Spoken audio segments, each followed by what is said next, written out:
Қайырлы күн, кезекті түсірілім. Сабира Майханова көшесінің бойынан жері көрмекшіміз. Көшесі көріп тұрғандарыңыздай толықтай асфальттанған. Ал енді қоражайымызға өтейік. Қорасы толықтай қоршалған.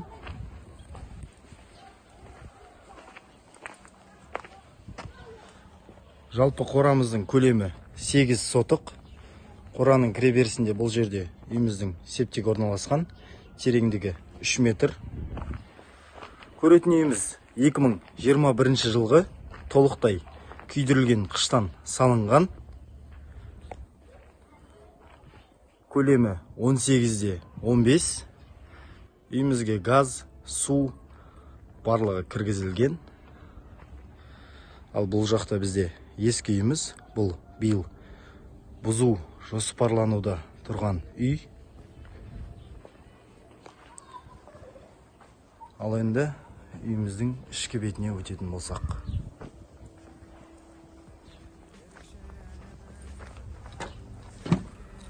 Сырты көріп тұрғандарыңыздай сым қалдырылған. Сыртын қызыл қышпен қаптаймыз деген оймен. Бұл бізде үйіміздің кіреберісі. Үйіміздің ішкі бөлігі толықтай бітпеген.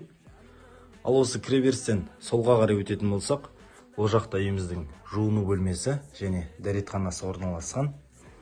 Жуыну бөлменің арғы жақ бөлігінде үйіміздің топкісі. Топкіге сырттан кіретін есік те бар. Ал енді бұл жақта бізде үйіміздің бірінші қонақ бөлмесі, яғни холл. Айта кететін жайт, үйіміздің барлық бөлмелері теплый пол жүргізілген.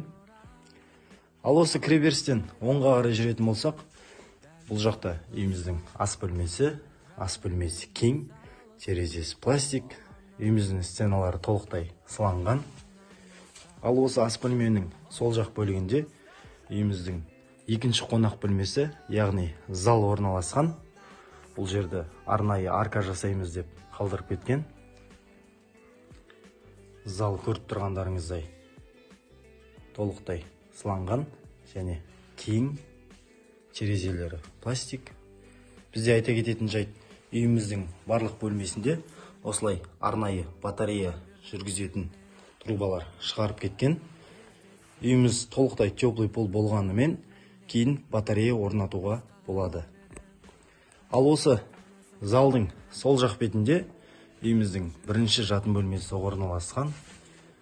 Көріп тұрғандарыңыздай, бұл жақта кең, көлемді, терезесі пластик. Бұл жақта да жаңа айтып өткендей батарея орнатуға арналған трубалар шығып тұр.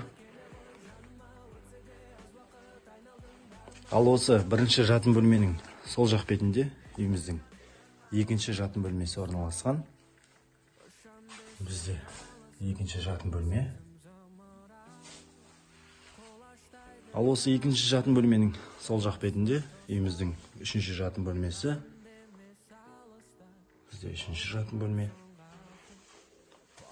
Ал бұл жақта үйіміздің төртінші жатын бөлмесі. Яғни үйімізде 4 жатын бөлме бар.